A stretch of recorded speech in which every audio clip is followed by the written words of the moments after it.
Nu, tik būs disen. Baigi te paņīja. Bet, nu, pats es izbraucu ļoti zolīti. Man būs griķīši, krējumiši, protams, parastais, 25 vai 20. Un tad man būs vists girosiņš, salātiņi un zupīņi bez krēju. Jā, man būs šitāda kombe. Es saku, ka ļoti zolīti. Es atļaušos nemaz nerādīt, kas tiem pārējiem džekiem, jo man pašam arī zin, kā bišķi ietrīcēs sirsniņi, tāpēc nav vajadzīgs. Stratēģija pavisam vienkārši.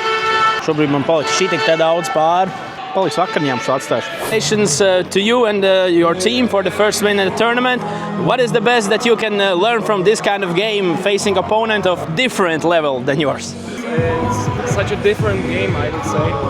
2 game noraut, pārliecīgi māčījiem aug tikai. Kā jūs zināt, visu laikiem aug pārliecīgi, arvien pārliecinātās kļūst. Un nākšais games, nu, kā saka, ne zirga galvas, bet lēnās galvas cīnīsies abeļģie. Pirmais piegājiens ir noslēdzies, un plāns ir šobrīd pašam būt baigam sportsmenam un aiziet uz to zālīt. Šodien uz riteni pamīšas ar tā bišu. Kur džeki kādos virsū baigam uzskuļ.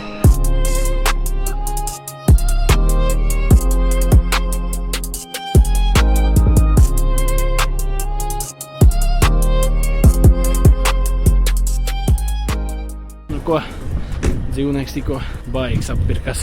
Te ir tāds dzīvniecisks režīms cilvēkam, bet kā itei. Nulīt. Garšo tāpatās.